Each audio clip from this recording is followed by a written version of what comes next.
रामू की बीमार माँ कराह रही थी। रामू वहीं बैठा माँ का पैर दबा रहा था। रामू बेटा, अब तो लगता है मेरी सांसें भी बोझ बन गई हैं। ऐसी बात मत कर माँ, तू ठीक हो जाएगी, बस दवा मिल जाए तो सब ठीक हो जाएगा।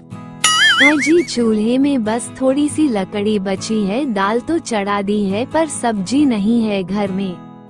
कोई बात नहीं सुधा, आज सेठ के यहाँ कुछ बचा खुचा मिल गया तो ले आऊंगा, तू माँ का ध्यान रखना, मैं निकलता हूँ। सेठ मनोहर लाल बैठा नकली सोने के जेवरों को चमकाने वाला केमिकल चढ़ा रहा था। तभी रामू हाथ में झोला लिए अंदर आया। अबे रामू, कितनी देर कर दी, यह लो मनोज के घर यह डिब्बी लेकर जाओ और कह देना शुद्ध सोना है, सेठ जी की गारंटी है, समझा? सेठ जी, ये तो वही जेवर है ना जो पिछली बार आपने कहा था इनमें तांबा मिला है।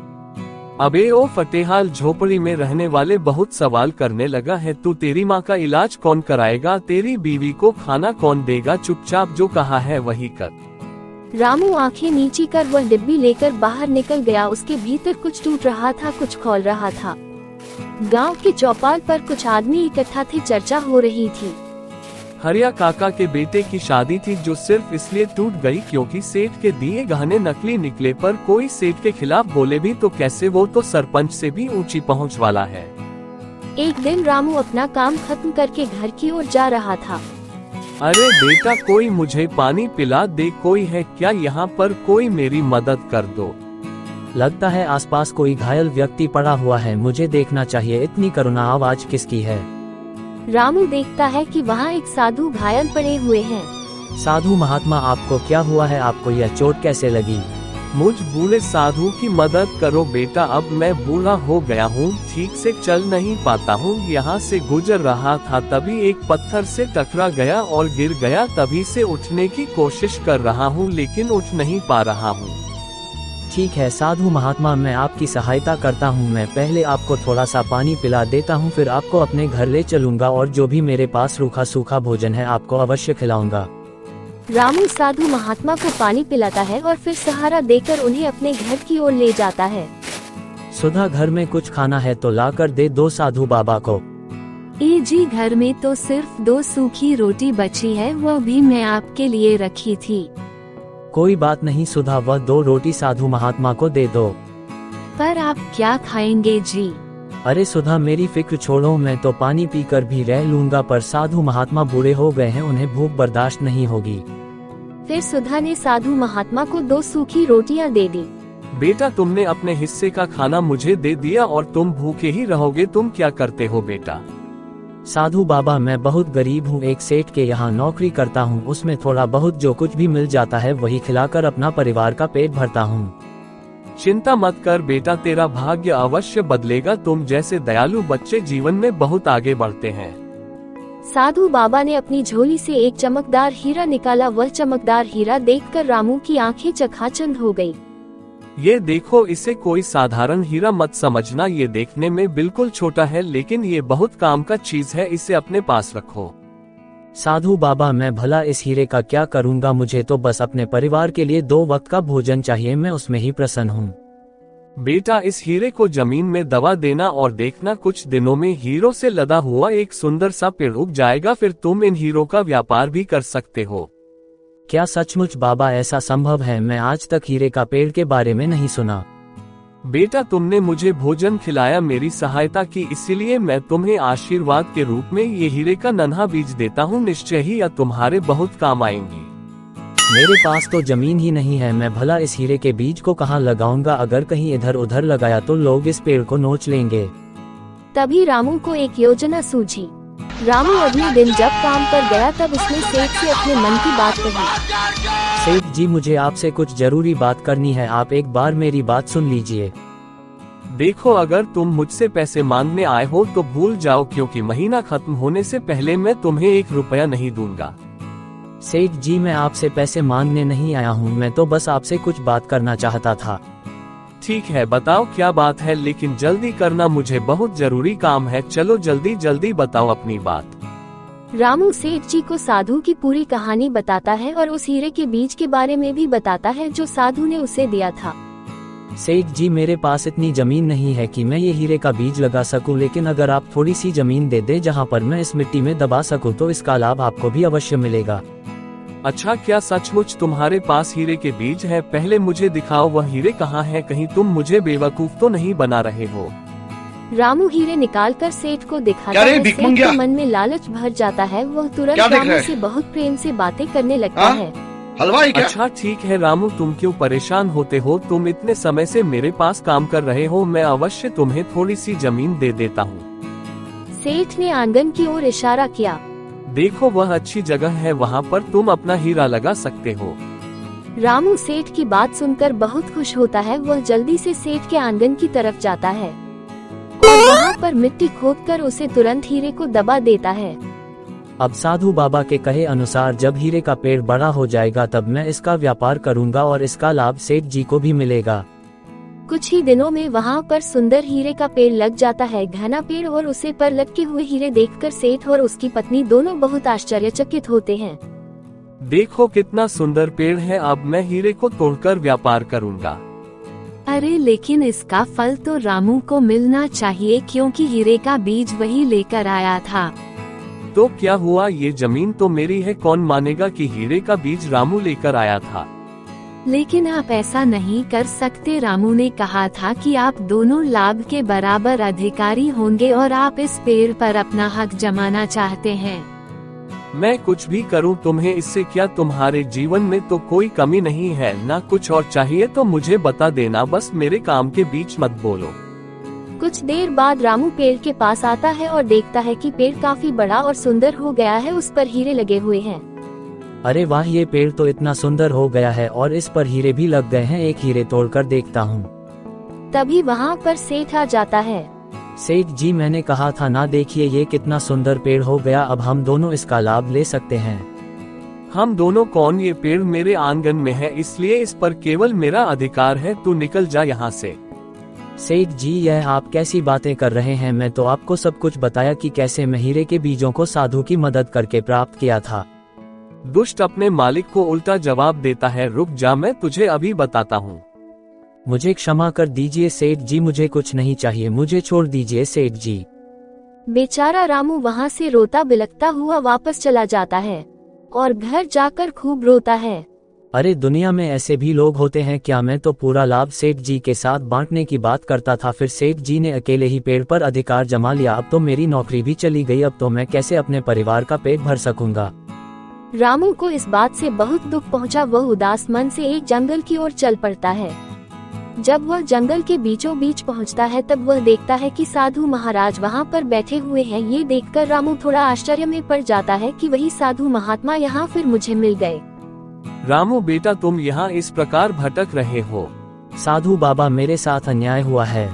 घबराओ मत, मुझे पूरी बात बताओ। और मैं तो तुम्हें हीरे का बीज भी दिया था, फिर तुम इस प्रकार क्यों भटक रहे हो? आखिर तुम्हारे साथ क्या हुआ है? रामू ने साधु को पूरी बात बताता है और सेठ के अत्याचार के बारे में भी बताता है। तुम चिंता मत करो, उस धोखाबाज सेठ को उसके कर्मों का दंड अवश्य मिलेगा। उधर सेठ हीरे मोतियों के पेड़ से खूब सारा धन कमाता है। वह प्रतिदिन मोती तोड़ता है और बाजार में ले जाकर अच्छे दामों में बेच देता है। हाँ, अब तो मैं अच्छा खासा धनवान हो गया हूँ, मेरे पास किसी चीज की कमी नहीं है। ये सब कुछ इस हीरे के पेड़ के कारण हुआ है। राजमहल में राजा अपनी रानी के साथ बैठे थे। रानी का चेहरा उदास था। रानी, क्या बात है, आज तुम्हारी मुस्कान खो गई है? स्वामी, मुझे अब पुराने गहनों में आनंद नहीं आता। मैं चाहती हूँ हीरे का हार जो सबसे अलग हो, जो कोई ना पहन पाया हो, वैसा हार चाहिए। उसी समय राजा का सेवक आकर सूचना देता है। महाराज, मुझे गांव के बाजार से एक महत्वपूर्ण सूचना मिली है। लोग कह रहे हैं कि इस गांव में सेठ मनोहर लाल नाम का एक व्यापारी है जो हाल ही में बेहद अद्भुत हीरे बेचने लगा है। सभी उसकी तारीफ कर रहे हैं, कह रहे हैं उसने इतने सुंदर और शुद्ध हीरे बनाए हैं कि वैसा पहले कभी नहीं देखा गया। सेठ मनोहर लाल, क्या वो इतने सुंदर हीरे बनाता है? जी महारानी, पूरे बाजार में उसके हीरे चर्चा का विषय है। सोचिए, यदि वही हमारे लिए गहने बनाए तो ये देश भर में प्रसिद्ध हो सकते हैं। तो फिर देर किस बात की? रानी के लिए गहना वही बनाएगा। सिपाहियों को भेजो, पता लगाओ कि सेठ मनोहर लाल सच में कौन है और क्या वह इस योग्य है। राजा के 2 विश्वस्त सिपाही सेठ मनोहर लाल के घर पहुंचते हैं। जैसे ही वे अंदर कदम रखते हैं, एक अजीब सी चमक उनकी आंखों में चुभती है। वे देखते हैं सामने आंगन में एक पेड़ खड़ा है, लेकिन कोई साधारण पेड़ नहीं, उसकी डालियों पर असली हीरे झिलमिला रहे हैं। क्या तुम भी वही देख रहे हो जो मैं देख रहा हूँ? ये पेड़ है और उस पर हीरे उगे हुए हैं, ये कैसा चमत्कार है। दोनों जल्दी से महल की ओर लौट जाते हैं। दरबार में राजा के सामने झुकते हैं और सूचना देते हैं। महाराज, ये खबर अभूतपूर्व है। सेठ मनोहर लाल के आंगन में एक पेड़ है जो हीरे उगाता है। क्या हीरे का पेड़? जी महाराज, हम दोनों ने अपनी आंखों से देखा, उसकी डालियां हीरों से लदी हैं। ऐसा पेड़ ना कभी देखा ना सुना। महाराज, ये बात केवल बाजार के हीरे बनाने की नहीं है, ये तो जादू या चमत्कार जैसा प्रतीत होता है। हमें तुरंत वहाँ चलना चाहिए। महाराज, आपको देर नहीं करनी चाहिए, अब तुरंत जाए और सेठ के घर पर अपना अधिकार कर लीजिए। आप राजा हैं, भला आपको कौन रोक सकता है। राजा कुछ सैनिकों को लेकर सेठ के घर जाते हैं। इस दुष्ट सेठ को कैद कर लो और इसे महल लेकर चलो। हमारा राज्य में यह अमूल्य खजाना है और इसने इस विषय में हमें कुछ नहीं बताया, इस कारण इसे बहुत बड़ा दंड मिलेगा। महाराज, ऐसा मत कीजिए, इसमें मेरे पति जी की कोई गलती नहीं है। इस पेड़ का बीज तो हमारा नौकर लेकर आया था। तो क्या हुआ? इस सेठ का ये कर्तव्य था हमें इस हीरे के पेड़ के बारे में बताएं, लेकिन इसने ऐसा नहीं किया, इस कारण हमें इसे कारोबार में डाल देना होगा। राजा सेठ को लेकर महल चले जाते हैं। सेठ को कारावास में बंद कर दिया जाता है। उधर मेहनत करते करते रामू को राजा के दरबार में नौकरी मिल जाती है। रामू, आज तुम्हें कैदियों के पास जाना है। तुम्हें दिन भर उनकी निगरानी करनी है। ध्यान रहे, इस कार्य में कोई भूल नहीं होनी चाहिए। तुम नए हो इसलिए तुम्हें समझा देता हूँ। मैं अपना कार्य बहुत अच्छी तरह से करूँगा, मुझे से कोई भूल नहीं होगी। रामू कारावास की ओर जाता है। रामू वह देखता है कि सेठ वहाँ पर अंदर कैद है और बैठा है। अरे रामू, तुम यहाँ, तुम्हें राजा के यहाँ नौकरी मिल गई क्या? जी सेठ जी, लेकिन आप कारावास के अंदर क्या कर रहे हैं? आपने ऐसा क्या किया कि राजा ने आपको इस प्रकार कैद कर लिया? अरे रामू, अब तुझे क्या ही बताऊं, शायद यह मेरे कर्मों का दंड है। मैं तुम्हारे साथ जो अन्याय किया यह उसी की सजा है। सेठ रामू को पूरी बात बता देता है। रामू, अब मुझे तुम पर ही आशा है, तुम ही मुझे बचा सकते हो। एक बार मेरी ओर से राजा से बात करके देखो। नहीं नहीं नहीं सेठ जी, मेरी यहाँ नई नई नौकरी लगी है। मैं अगर राजा से बात करने जाऊंगा तो मुझे समस्या हो सकती है। इस प्रकार रामू कई दिनों तक सेठ की बात को टाल रहा होता है, लेकिन आखिरकार सेठ अपने आंसुओं से रामू को मना लेता है। ठीक है सेठ जी, आप चिंता मत कीजिए, मैं राजा से बात करूंगा और कहूंगा कि वह आपको छोड़ दे। तुम्हारा बहुत बहुत धन्यवाद रामू। तुम देखना, मैं यहाँ से बाहर आऊंगा और अपना सब कुछ तुम्हें दे दूंगा। तुम बिल्कुल चिंता मत करो रामू, तब तुम्हें राजा की नौकरी भी नहीं करनी पड़ेगी। रामू राजा के पास जाता है और राजा से सेठ को छोड़ने की बात करता है। महाराज, सेठ जी के आंगन में वह पेड़ मैंने लगाया था, दरअसल मैंने उसे एक साधु से प्राप्त किया था। सेठ जी का इसमें कोई दोष नहीं है, आप उन्हें छोड़ दीजिए। अच्छा, तो तुम ही हो वह जो हीरे के बीज लेकर आया था? सेठ ने तुम्हारे बारे में हमें बहुत सी बातें बताई हैं। सैनिकों, जाओ सेठ को कारावास से बाहर लेकर आओ। सैनिकों ने सेठ को कारावास से बाहर लेकर आया। लगता है रामू ने मुझे बचा ही लिया। महाराज, मैं तो आपसे पहले दिन से ही कह रहा था कि हीरे के बीज मेरे नहीं थे, वह तो एक रामू नाम के आदमी के थे, और अब मुझे उम्मीद है कि उसके पास और भी जादुई बीज पड़े होंगे। सेठ जी, यह आप कैसी बातें कर रहे हैं? आप मुझे क्यों राजा से दंड करवाना चाहते हैं? अरे चुप हो जा, तेरे जादू टोने के कारण ना जाने मुझ निर्दोष को कितने दिनों तक कारावास की सजा मिली। अब तो तुझे राजा को ही जवाब देना होगा। क्या ये सेठ सच कह रहा है? क्या तुम्हारे पास और भी जादुई बीज है? जल्दी हमें बताओ। नहीं महाराज, ये सेठ मुझे फंसा रहा है। मेरे पास अन्य कोई वस्तु नहीं है। अगर होता तो मैं साधारण सैनिक की नौकरी क्यों करता। महाराज, यह आपको मूर्ख बना रहा है। आप इसे जेल में डाल दीजिए, कुछ दिनों तक वहाँ रहेगा, फिर इसके पास जितने भी जादुई वस्तु है यह आपको सब कुछ दे देगा। यह आपने ठीक नहीं किया सेठ जी, आपने मुझे दोबारा धोखा दिया। आपको अपने कर्मों का दंड अवश्य मिलेगा। रामू की बात सुनकर सेठ बहुत हंसता है। महाराज, आपकी आज्ञा हो तो मैं यहाँ से जाऊँ? आप चिंता मत कीजिए, मैं प्रतिदिन आपके लिए बहुत सारे हीरे लेकर आऊंगा। बदले में मुझे आपसे कुछ नहीं चाहिए। यह अच्छी बात है, अब तुम जा सकते हो, लेकिन ध्यान रहे उससे पेड़ पर जितने भी हीरे उगेंगे उस पर हमारा अधिकार है। तुम प्रतिदिन सारे हीरे लेकर हमारे पास आओगे। जी महाराज। सेठ स्वतंत्र होकर अपने घर जाता है। तुम आ गए क्या? तुम्हारा दंड समाप्त हो गया। राजा ने तुम्हें कैसे छोड़ दिया? तो तुम क्या चाहती हो? मैं पूरा जीवन जेल में बिताऊं और तुम यहाँ मजे में रहो? कैसी बातें करते हो, भला किसी पत्नी को अच्छा लगेगा कि उसका पति जेल में है। सेठ राजा और रानी पर बहुत गुस्सा आता है, उसे अपना अपमान का बदला लेने की अब योजना बनाता है। दुष्ट राजा ने मुझे बहुत दिनों तक जेल में रखा है, उसने मेरा बहुत अपमान किया है, मैं उसे नहीं छोड़ूंगा, अपने अपमान का बदला मैं लेकर ही रहूंगा। सेठ उस हीरे के पेड़ के पास जाता है।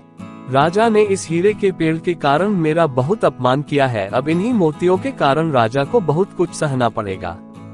सेठ घर से निकलकर जंगल की ओर जाता है और एक तांत्रिक से मिलता है। मेरे भाई, ऐसी योजना बनाओ कि राजा और रानी फिर कभी किसी का अपमान न कर सके। मैंने बहुत समय अपना कारावास में बिताया है, केवल उस घमंडी रानी के कारण। तुम चिंता मत करो, तुम्हारा अपमान मेरा अपमान है, लेकिन एक समस्या है भाई। बताओ क्या समस्या है? हम राजा और रानी पर सीधे वार नहीं कर सकते, हमें गुप्त योजना बनानी होगी। तांत्रिक सेठ को एक लोटे में जल देता है। भाई, तुम अपने अपमान का प्रतिशोध लेना चाहते हो तो तुम्हें ये बलिदान देना होगा, जैसा मैंने कहा तुम बिल्कुल वैसा ही करना। सेठ तांत्रिक के दिए हुए जल को ले जाकर उसे हीरे वाले पेड़ में डाल देता है। अगले दिन राजा के सैनिक आते हैं, सेठ उन्हें बहुत सारे हीरे देता है। अपना सामान बांध लो, अब हम इस गांव में नहीं रहेंगे।